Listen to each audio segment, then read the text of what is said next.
and it felt like he did a diss song about you. What were your thoughts when you saw that? I don't know. I believe it was already. I don't know. That man Pooh Shiesty gave us 5 straight minutes of just sliding. No chorus, no hooks, no bridges, just bars. Not even no real punchline. He just sliding. Do you think he really got liposuction to lose weight? On some G shit though, I really feel like y'all playing with me because I really been said fuck this shit. We can't go to the next question. All right, we can move on. I just you had some funny bars in the whole thing that I just kind of wonder if it was serious or not. Shit back up. Nah. I ain't on that. Nah, Something wild is brewing in Memphis right now, and it's not coming from the blogs. It's coming straight from the music. What people thought was old history just got dragged back into the present, and the timing couldn't be crazier. A single line connected dots nobody wanted reconnected, putting Big 30, Moneybagg Yo, and Pooh Shiesty back in the same sentence for all the wrong reasons. Folks assumed the tension was finished, done, and put away for good. But one verse flipped that whole idea upside down. This isn't random noise either. This is pressure resurfacing, loyalty being questioned, and old situations knocking back on the door like they never left. A recent track dropped, and one bar alone had the whole city side-eyeing each other. The line about street dudes switching looks and rappers moving strange wasn't random at all, and anybody tapped into Memphis politics instantly knew who that smoke was aimed at. That wasn't music talk. That was a message wrapped in a beat, and the streets caught it immediately. This isn't just artists trading words anymore. This is old loyalty getting questioned, past alliances getting reopened, and history refusing to stay quiet. To really understand why this line hit so hard, you gotta rewind the story all the way back, before the fame, before the money, before the spotlights. Big 30 didn't just fall into this life. He grew up surrounded by it. Coming out of South Memphis, he was already known as someone who moved different from early on. School never really clicked for him. Trouble followed him from class to class, and eventually he got pushed into alternative schooling, but that didn't slow anything down. The streets were calling loud and he answered early. Instead of textbooks, he leaned into the environment around him, and that path put him right next to his childhood friend, Pooh Shiesty. They weren't just friends hanging out. They were building something together, forming a tight circle that later became known as Choppa Gang. Alongside names like Lil Hank and Choppa WP, this group wasn't playing games. They moved as a unit, stood 10 toes behind each other, and quickly built a reputation that spread across South Memphis. People knew their name, knew their faces, and knew not to take them lightly. Big 30's name itself came from his image, his presence, and the energy he carried everywhere. He wasn't just loud, he was respected, and in that environment, respect doesn't come free. It's earned through consistency, loyalty, and being willing to stand on business when things get shaky. But the real turning point in this whole story comes down to family ties. Big 30 had a cousin named Big Nochi, and Nochi was already well connected around the city. He wasn't just moving around aimlessly. He had relationships, influence, and access to bigger circles. Big Nochi became the bridge that linked Big 30 to Moneybagg Yo's camp back when Moneybagg was still building his bread gang movement. That connection opened doors, created opportunities, and tied their stories together in ways that people still talk about today. At that time, everything looked solid. Brotherhood was strong, loyalty was assumed, and everyone thought they were moving toward the same goal. Music, money, and momentum were all lining up, and from the outside, it looked like a perfect setup. But history shows that when money, fame, and old street ties mix, things can shift fast. What starts as unity can quietly turn into tension, and silence doesn't always mean peace. Sometimes it just means people are waiting. Now fast forward to today, and one lyric was all it took to reopen those old chapters. That single line felt like someone pulling the pin on something that's been sitting untouched for years. Memphis heard it, the fans heard it, and the people closest to the situation definitely heard it. This is why people are paying attention right now. Not because of gossip, not because of clout, but because unresolved history has a way of resurfacing when nobody expects it. And when it does, it rarely comes quietly. This story is still unfolding, and every move from here on out matters. One song, one interview, one reaction can shift everything again. Memphis doesn't forget, and neither do the people who live this story from the inside. Moneybagg Yo wasn't hunting for industry-made artists or people pretending to be something they weren't. He wanted real street voices, real energy, and people whose stories couldn't be questioned. Through Big Nochi, that search led him straight to Big 30, and the moment they crossed paths, the vibe clicked instantly. Moneybagg could tell right away this wasn't just another rapper chasing a deal. Big 30 came with weight behind his name, real experiences, and a presence you couldn't fake.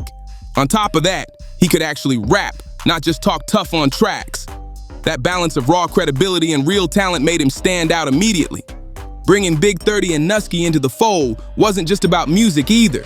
It added serious backing in Memphis, which mattered a lot given the environment Moneybagg was moving through at the time.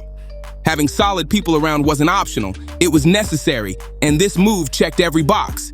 The deal worked perfectly for both sides. Big 30 finally had access to resources, studio time, and exposure to push his career forward the right way. Meanwhile, Moneybagg gained artists who could stand firm under pressure and represent the brand without folding. When Big 30 officially signed to Bread Gang through CMG, it felt like a win all around. For a while, everything really did feel solid. Moneybagg didn't treat Big 30 like a number, he treated him like family. They recorded together, performed together, and moved like a real unit in the Memphis scene. The energy was genuine, and the results showed. Big 30 stayed consistent, dropping records that racked up millions of views and building a fan base that rocked with him heavy. He was repping Bread Gang proudly while carving out his own lane, proving he wasn't just riding cosigns. At the same time, his bond with Pooh Shiesty was paying off too. Shiesty was leveling up under Gucci Mane's 1017 label, and together they were pushing Choppa Gang into serious industry conversations. Their names were ringing bells everywhere. They had real chemistry in the studio, and you could hear it in the music. Those collaborations hit harder because the brotherhood behind them was real, not forced. But even during those high moments, there were quiet cracks forming. Big 30 never fully stepped away from the streets, and that pull never disappeared. His loyalty was split between chasing music success and staying true to old ties, and that kind of balance rarely stays stable for long. This is where everything stopped feeling shaky and started feeling personal. The situation hit a breaking point on January 28, 2022, when Big Nusky lost his life in the Whitehaven area of Memphis. This wasn't some random situation or bad timing. This moment was tied directly to deeper street pressure that had been building quietly for a long time. From Big 30's perspective, this was bigger than grief. This was about unfinished business and broken understandings. He later explained that Nusky had been handling sensitive matters for Moneybagg Yo, stepping in where Moneybagg couldn't move freely himself. According to Big 30, pressure was coming from different directions, and having trusted people around wasn't just helpful, it was necessary. Big 30 felt that both he and Nusky were brought into Bread Gang not only for music, but also for protection and presence. In his eyes, loyalty was being exchanged for loyalty, and everyone knew the risks involved. That's why what happened next cut so deep. On the night Nusky passed, he had just left a show supporting Big 30 at a local high school. It was love, family energy, and nothing but support in the air. Hours later, news broke that Nusky was found ended after being struck multiple times in the same neighborhood he grew up in. That contrast alone made the situation hit even harder. What truly pushed things over the edge for Big 30 wasn't just the loss itself, it was how Moneybagg Yo responded afterward. According to Big 30, Moneybagg posted broken heart emojis online, signaling pain and sympathy. But when it came time for the funeral, Moneybagg didn't show up. In street culture, that absence isn't small, it's loud. If you claim someone as family, you stand next to them in life and in their final moments. To Big 30, not being present spoke louder than any post ever could. It planted doubt where trust used to live. After that, the relationship between Big 30 and Moneybagg Yo started falling apart fast. The bond they once had began turning cold and communication changed. Big 30 felt like he and his cousin had been leaned on during hard times, but when it mattered most, that same energy wasn't returned. At the same time, the business side of things was getting messy too. Big 30 began feeling like he wasn't getting the backing or support he deserved from Bread Gang, especially considering everything he had already put in. That frustration started pushing him to look at other paths forward. Music, and tell me if I'm wrong, it seemed like there was a personal reason why you took a break. I was going through something. I had to get my mind right. I had lost a close friend, really. Yeah. How much did that, like, I mean, obviously it weighed on you a lot. That's why you took the break from music. But was it just confusing for you? Like, you just couldn't believe it happened? Yeah, I couldn't figure it out. From Moneybagg Yo's side, the story sounded very different. He later suggested that Big 30 was making quiet moves behind the scenes, trying to line up opportunities with other labels without going through the proper process. That claim added another layer of tension to an already fragile situation. By this point, trust was cracked, communication was strained, and both sides felt played in different ways. I guess, what are some of the lessons you learned that you maybe would advise maybe your peers that are thinking about like having labels and things like that? How do you like, how do you see who? I say don't do it. I say don't do it, especially if you like got big goals and want to, like, your aspirations, like you trying to get, you know what I'm saying, going where you going. Don't do it. Like, don't do it. Just keep going where you going, like, you know what I'm saying? Yeah. It ain't for everybody, for real. But everybody, I just be seeing that, like, everybody be like, I got this artist, I want this. Because they thinking of the money aspect, but when they get to, like, when you get to going and you get to seeing it backfire, like, these people, like, you feel like you really tried to help these people, and then they get to going up making all kind of IG story posts and, oh, this is the worst thing I ever did was sign to this, or this, and you like, damn, right? Yeah. I tried to, you feel me? You don't even want to deal with this. It's just like a free headache. Like, you don't even want that. What once looked like brotherhood was now clouded by loss, resentment, and unanswered questions. And once that line gets crossed, it's almost impossible to rewind. This is where everything completely unraveled, because once the silence broke, both sides came out swinging with two very different stories. Moneybagg Yo felt like Big 30 crossed lines and moved funny behind the scenes, while Big 30 believed he was being stalled out and shorted on promises that were already made. That tension had been building quietly, and eventually it spilled straight into the music. Things reached a boiling point when Big 30 dropped the record, How Could You? And that track wasn't subtle at all. This wasn't just frustration being vented. This was Big 30 laying out his version of events bar for bar. He used the song to explain why the relationship cracked, and he didn't soften the message one bit. On the record, Big 30 openly questioned Moneybagg Yo's character. He called out the absence at Nusky's funeral, saying posts online don't mean much if actions don't match. In his eyes, that moment proved loyalty was one-sided, and he made sure everyone heard that perspective loud and clear. Big 30 also suggested that the original signing wasn't just about music belief. According to him, Moneybagg Yo needed strong people around during tense moments and brought him and Nusky in for presence and protection. He painted a picture where trust was transactional, not genuine, and that message hit hard. Moneybagg Yo wasn't about to let those claims slide. He fired back with Airball, and his response was just as sharp. In that track, Moneybagg labeled Big 30 as someone moving sideways, accusing him of trying to line up deals without transparency. He dismissed Big 30's version completely and said the accusations were exaggerated. From Moneybagg's angle, he felt like he had done more than enough to support Big 30, both professionally and personally. He made it clear that he believed Big 30 wasn't acknowledging the help he received and was rewriting history to fit his narrative. Moneybagg also addressed the situation involving Nusky, but from a totally different viewpoint. He claimed the loss hurt him as well, but suggested that Big 30 and Nusky stepped into situations that weren't theirs to handle. That framing only widened the divide between both sides. One of the biggest shock moments came when Moneybagg Yo publicly demanded the return of the Bread Gang chain. That move sent a clear message that he no longer felt Big 30 represented the brand or its values. In this culture, asking for jewelry back isn't just business, it's a statement. Big 30 refused to let that be the final word. He jumped on social media and started sharing his own version of events in detail. His post painted Moneybagg Yo as someone who needed protection and leaned on others during tense moments instead of standing firm himself. According to Big 30, pressure was coming from around Memphis, and Moneybagg Yo responded by signing artists from Big 30's area to strengthen his circle. Big 30 doubled down on the claim that Moneybagg's tough image didn't reflect reality. Saw that this leaked like with the whole thing with Moneybagg Yo, and it felt like he did a diss song about you. What were your thoughts when you saw that?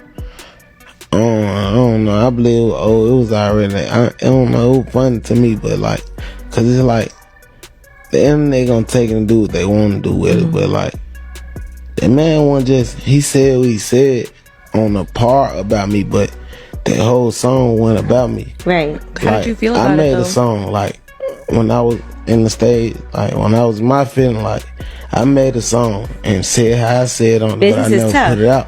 You feel about it? I ain't feel no way about nothing. Like, it ain't hurt my feelings or nothing. Like, it was funny. Like, I ain't know how to, you know what I'm saying? Like, I mean, you just said it. He also addressed the jewelry situation directly. Big 30 said the chain wasn't some major gift and claimed he had already squared everything up. He made it clear he never relied on Moneybagg financially and had been making his own way long before the deal. One of the most emotional moments came when Big 30 spoke again about Nusky. He criticized what he saw as performative grief online, saying that showing love publicly means nothing if you don't show up when it counts. That statement hit heavy with people watching from the outside.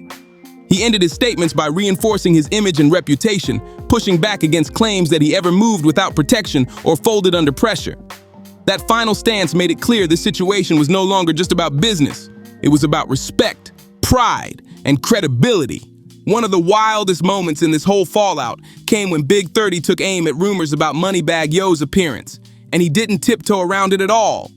He made it clear that if someone wants to change their look, they should hit the gym instead of paying doctors to reshape their image. In street rap culture, that kind of talk hits different because image is tied directly to credibility. Big 30 was basically painting Moneybagg Yo as someone more focused on looking polished than standing on real principles. The implication wasn't subtle. He framed Moneybagg as a pretty industry figure rather than someone rooted in real-life experiences. That angle caught fire fast because those kinds of rumors spread like wildfire in Memphis. Moneybagg, Yo clapped back in his own record, shutting those claims down head-on. He questioned why anyone would think he'd mess with his body, especially when people throwing shots weren't even familiar with real fitness. His response was sharp, defensive, and meant to shut the conversation down immediately. But by that point, the talk had already taken off. The speculation became a citywide discussion, and people started debating authenticity, image, and perception. Whether true or not, the damage was already done, and once questions start circulating, they're hard to silence. While all of this noise was playing out, Pooh Shiesty was dealing with his own serious situation away from the spotlight. I think he really got liposuction to lose weight. On some G shit though, I really feel like y'all playing on me because I really been said, fuck this shit. We can't go to the next question. All right, we can move on. I just like, you had some funny bars in the whole thing that I just kind of wonder if it was serious or not. Shit back up. Nah. I ain't on that. Nah, we with Moneybagg too. Talking about that. He was locked up handling federal legal issues tied to a Florida case, and his focus was survival, not social media back and forth. Even from behind the walls, though, his presence still mattered. Despite being physically absent, Pooh Shiesty's loyalty to Big 30 never changed. These two weren't just collaborators. They were childhood friends and founding members of Choppa Gang. That bond was solid, and when the tension between Big 30 and Moneybagg Yo escalated, nobody questioned where Shiesty stood. What made it even more interesting was the fact that Pooh Shiesty had previously worked with Moneybagg Yo on multiple tracks. Their relationship in the studio was professional and respectful, and the music spoke for itself.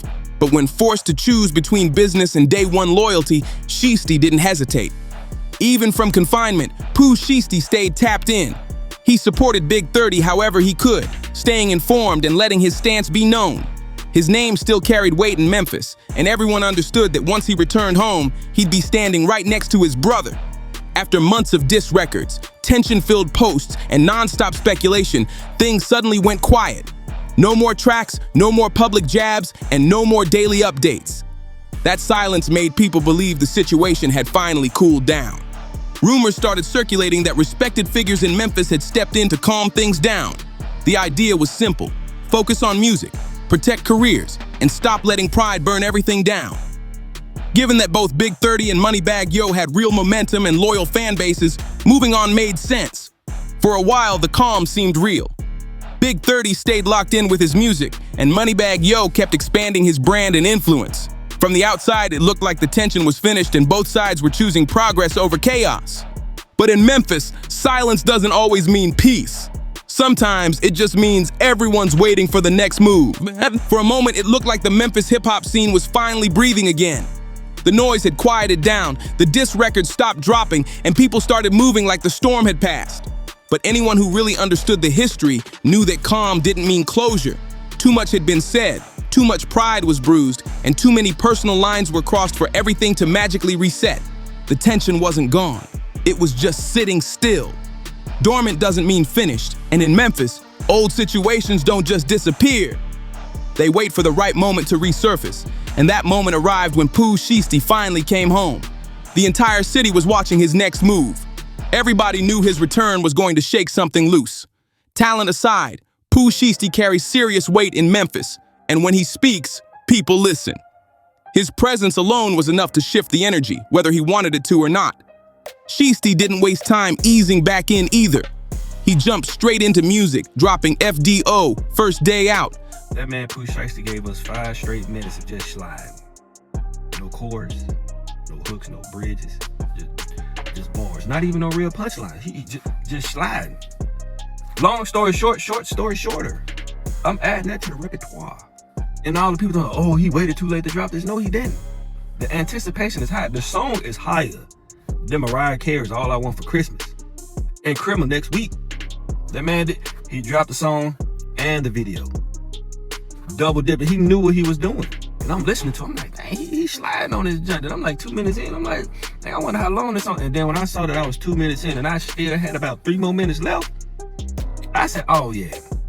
Oh yeah, oh yeah. If you need some motivation to go to the gym, take some pre-workout and listen to that Pooh Shiesty FDO. If you don't feel like working out, then that's just you. That's just you. A track that was supposed to mark his return and celebrate his freedom. But anyone listening closely realized real quick that this wasn't just a victory lap. One line in particular snapped necks across the city. When Shiesty rapped about street dudes switching looks and rappers staying in their lane, everybody instantly caught the reference.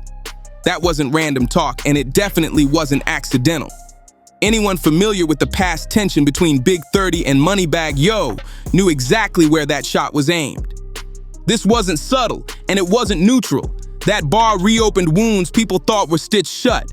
It directly echoed the earlier accusations that had already caused friction, making it clear that Pooh Shiesty hadn't forgotten a thing. What made this moment so important is what it represented.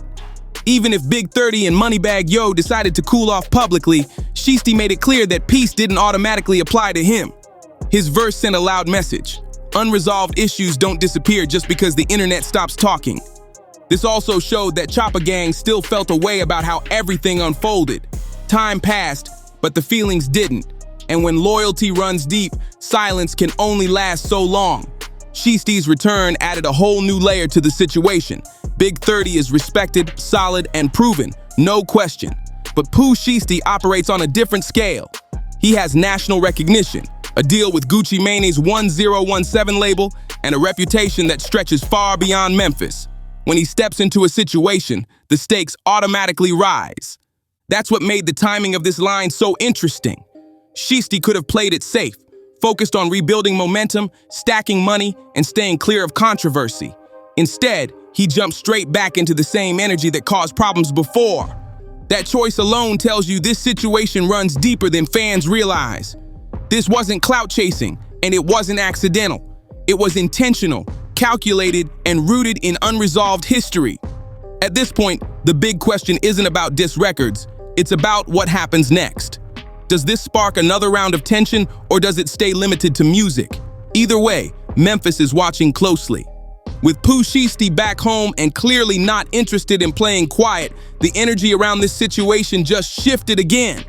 This is no longer simple rap tension. It's two heavily connected camps standing on pride, history, and reputation. Moneybagg Yo's Bread Gang has deep roots across Memphis, real influence, and the ability to protect its name when tested. On the other side, Choppa Gang, led by Big 30 and Pooh Shiesty, carries a reputation that speaks for itself. These aren't artists pretending. These are people whose music comes straight from lived experience. What might sound like a small jab to outsiders carries real weight in street culture, and disrespect doesn't get ignored easily. Moneybagg can't afford to let those lines slide without addressing them, especially with his image under a microscope. Right now, we're watching old tension spark back up in real time, and the outcome could reshape Memphis hip-hop moving forward. If you want updates as this story continues, make sure you like, share, and subscribe. There's another video on your screen right now diving deeper into celebrity drama. Tap in, and I'll see you on the next one.